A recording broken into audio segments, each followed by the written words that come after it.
Hola, buenos días a todos y bueno, bienvenidos a nuestros dos últimos módulos sobre enfermedad de Chagas y estos dos van a ser como un recuento de todo lo que hemos visto.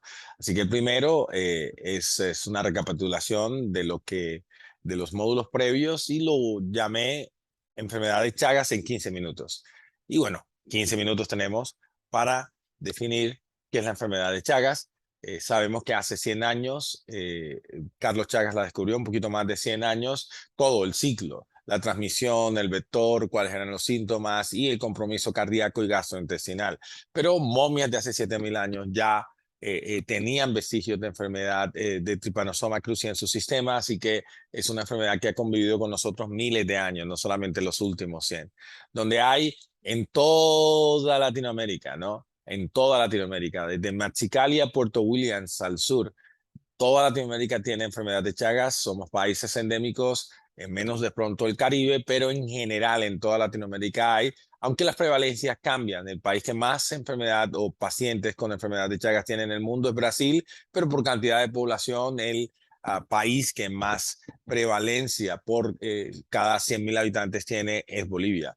Así que por eso es súper importante que ustedes que están acá sepan o comprendan la enfermedad. Es una enfermedad que nos toca absolutamente todos, desde México, Colombia, Bolivia, Brasil y Argentina. Así que está en todas partes de Latinoamérica. Pero recuerden que no solamente está en Latinoamérica, está en el mundo.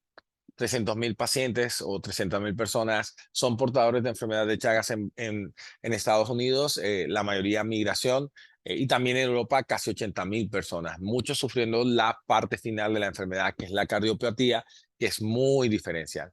Y es lo que les digo, es una enfermedad sui generis, es completamente diferente a todo lo que hayamos visto. Empezando, tiene una infección inicial por un protozoario que se llama Trypanosoma cruzi, que puede o no producir síntomas inicialmente. La mayoría de pacientes no sabe qué les dio, que décadas después, 3 o 4 décadas después, desarrolla compromiso orgánico, ya sea compromiso cardíaco o compromiso gastrointestinal o digestivo, y que misteriosamente la mayoría no desarrolla la enfermedad. Si 70% de las personas no desarrollan la enfermedad, si muchos están muriendo de enfermedad de Chagas y ni siquiera se dieron cuenta cuánto les dio, solamente el 10% son realmente sintomáticos en la fase aguda, el 90% son asintomáticos y de todos modos también hay mortalidad en la fase aguda. Compromiso miocárdico y estadificación, bueno, es una enfermedad, cuando compromete el corazón, es una enfermedad fibrótica focal, produce mucha fibrosis localizada, casi no se parece a nada que hayamos visto, que compromete el ápex y el segmento basal del ventrículo izquierdo. Y básicamente esos son los estadios de la Asociación Americana, donde los pacientes en el estadio A son pacientes que están en la forma donde no hay compromiso cardíaco visible de alguna manera, le llaman indeterminados, no todo el mundo está de acuerdo con ese término, ya eso lo habíamos hablado. Los B1 ya tienen evidencia electrocardiográfica, pero sin compromiso de la función sistólica. Los B2 tienen leve compromiso de la función sistólica. Los C ya tienen compromiso de la función sistólica y muy sintomáticos. Y los D son pacientes refractarios que no mejoran con la medicación. Hay otra clasificación que es la de Kuznir, que es un poquito más práctica y se basa en los hallazgos clínicos y paraclínicos. Y Kuznir de cero es cuando tienes en la radiografía un corazón normal y un electrocardiograma normal. El Kuznir 1 es cuando tienes hallazgos anormales en el electrocardiograma, sin embargo el corazón es de tamaño normal. El Kuznir 2 es cuando el ventrículo o el corazón se ve dilatado en la radiografía de tórax y en general significa que hay agrandamiento del ventrículo izquierdo. Y el Kuznir 3 cuando además de todos los signos que has encontrado en el electro y en la radiografía de tórax, tienes signos y síntomas de insuficiencia cardíaca congestiva. La aproximación al diagnóstico de cardiopatía lo colocamos en el roadmap y básicamente es obviamente tener la sospecha clínica y cuando haces eso, pides una serología. Si la serología es positiva, haces exámenes básicos, los más básicos de todos, electrocardiograma y radiografía de tórax, ecocardiograma solo si está disponible, y si el electrocardiograma, la radiografía de tórax salen normales, el paciente entra en seguimiento anual o cada 2 años, y si alguno de esos exámenes se vuelven anormales, inmediatamente debemos valorarlo con un ecocardiograma y probablemente en algunos casos, no en todos, referir a consulta especializada. El diagnóstico electrocardiográfico es muy interesante. La mayoría de pacientes tienen bloqueo completo de rama derecha, es lo que más prevalente se encuentra, pero muy clásico, casi diagnóstico, bloqueo completo de rama derecha y mi bloqueo anterior superior izquierdo. También son frecuentes el bloqueo auriculoventricular y la fibrilación atrial, o sea, los vemos mucho en pacientes con enfermedad de Chagas más que en otro tipo de pacientes. Ese es un clásico electrocardiograma, acá lo ven, B1 con la configuración clásica RSR' y QRS de más de 120 milisegundos. Eso es un bloqueo de rama derecha. Y este, que es un eje izquierdo con una Q inicial y un poquito de aumento de la parte principal o primaria del QRS, eso se llama aumento de la deflexión preintrinsecoide, se encuentra aumentada. Esto es un hemibloqueo antero superior izquierdo. El diagnóstico ecocardiográfico es bien interesante porque lo que vemos, esto acá lo ven muy bien, este es un aneurisma en la punta del corazón, a veces es difícil de ver, que se ve también en la mecánica ventricular, en el strain, y el aneurisma basal inferolateral también es bastante clásico. Esto es lo que vemos en la base del corazón, en la pared inferoposterior. Ustedes ven esta zona que parece una muesca y también con retracción del velo posterior de la válvula mitral. El velo posterior de la válvula mitral, cuando se retrae, produce normalmente y de forma muy típica insuficiencia de la válvula mitral, insuficiencia que suele ser severa por retracción del velo posterior de la válvula mitral. Entonces, esas son más o menos las características ecocardiográficas de los pacientes. ¿Cuál es la historia natural de la enfermedad?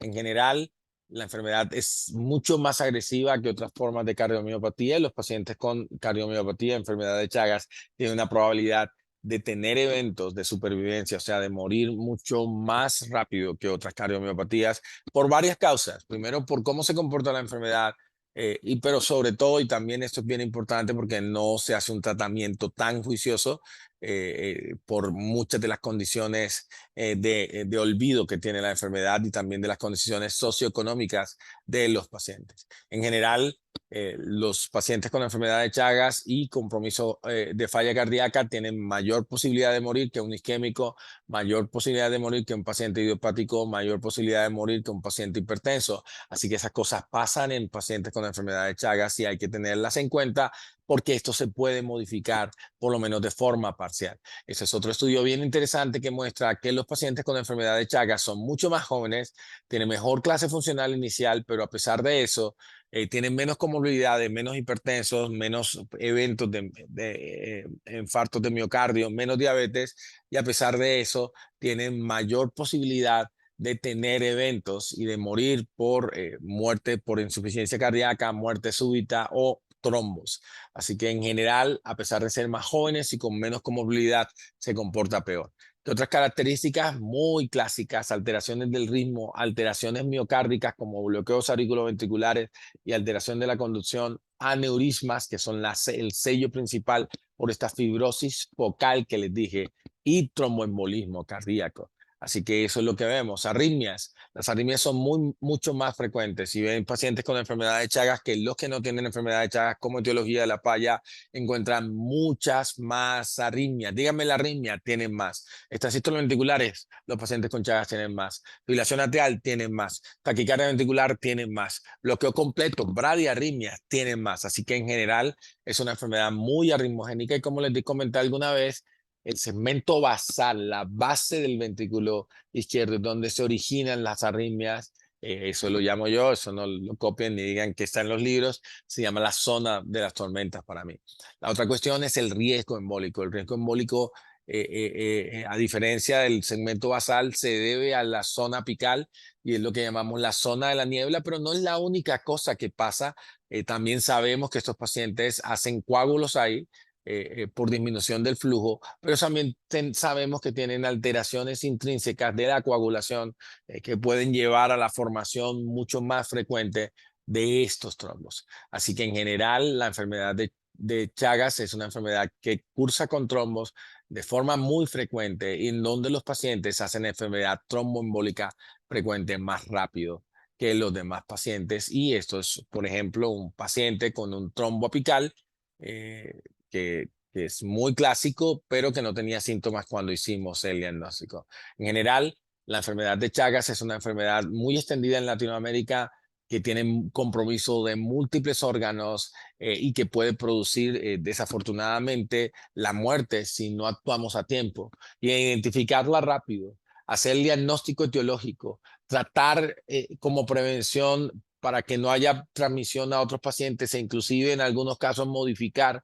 el curso de la enfermedad es absolutamente importante y es la razón por la que ustedes deben entender enfermedad de Chagas y deben ser los primeros en poder manejarla de forma integral.